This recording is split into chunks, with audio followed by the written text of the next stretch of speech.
Good morning. From Macedonia's 8th largest city, Ohrid.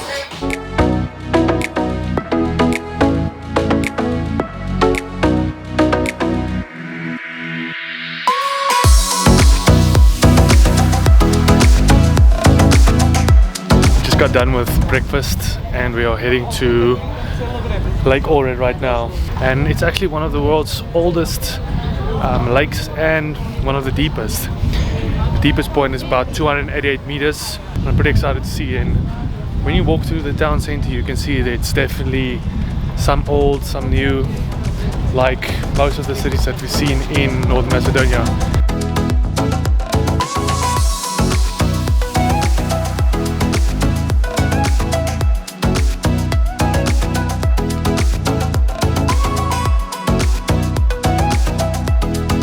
Crazy right now because where we're walking the weather is like great, and then you just look to the mountains that's to our left and there's still snow on it. I don't know if you guys can see it, but right there is some snow still. That is a huge bird.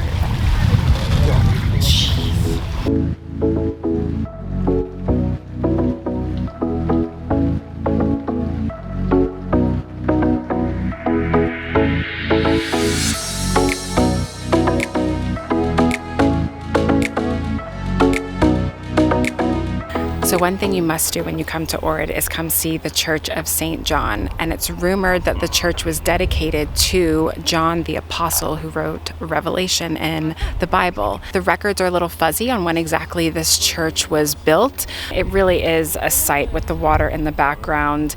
I mean, what a great spot for a church to be.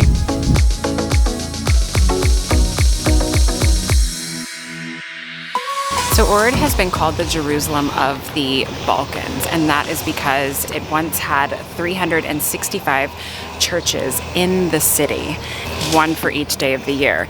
I couldn't find how many churches currently still stand today.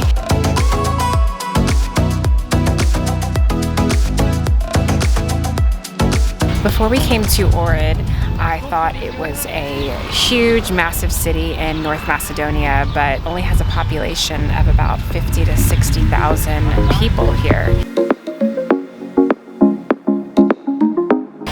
So Lake Ohrid is one of the most biodiverse lakes on the planet. It has just an impressive amount of endemic species right here, not only in the lake, but just in the surrounding areas. And there's also underwater springs that fuel the lakes.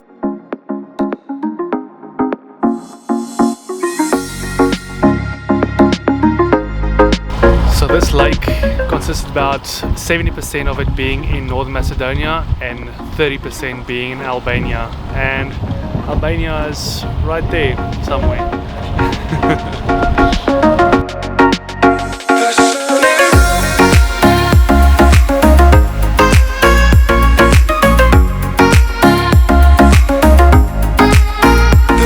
And also, fun fact, there's 68 different types of snails right here in the lake.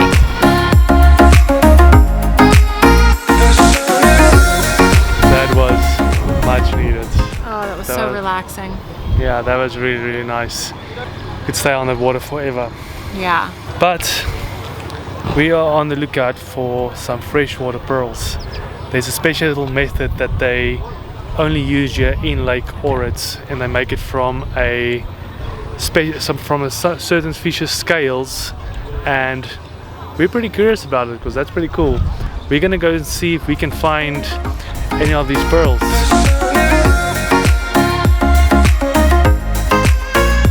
So we're just really curious about these pearls and I guess how they're made. Obviously you can't tell us how exactly they're made, but... I don't know the main secret, but I know the process. So okay. I will tell you the process, not the secret. Okay, first. It's called Ohrid pearl because of the emulsion that we are making and covering the pearls. The emulsion is made from the skin of the fish that lives in our lake. Okay. It's called plashica. So it's made from the shells and the emulsion, yes. And the scales. Yes. first family to do it, right? The In Philippine? Ohrid, we have two families that know the secret recipe for original Ohrid pearls. Ours, there is Filavi, and another one is Talivi. Okay. That is in the old bazaar in Ohrid.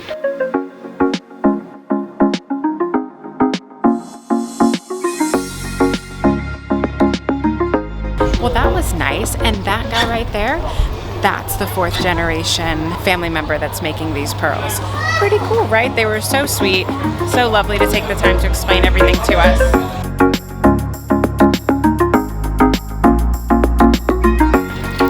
Right now we're headed towards a spot where gladiators used to fight.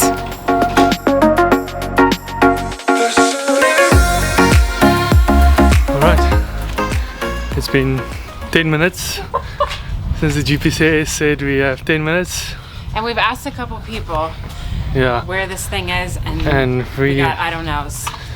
We got I don't know, so we're on a mission. We're gonna find this place. We're taking the scenic route. Yeah, we're definitely exploring the whole of Ohrid.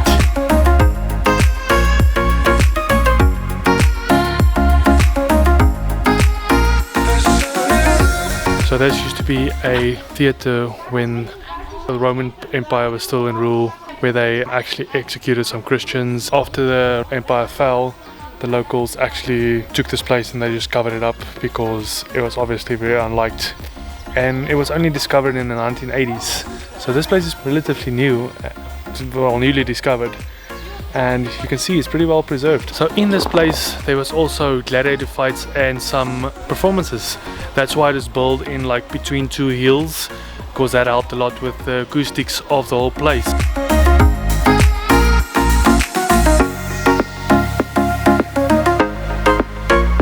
So it's starting raining again. On that note, catch you guys next time.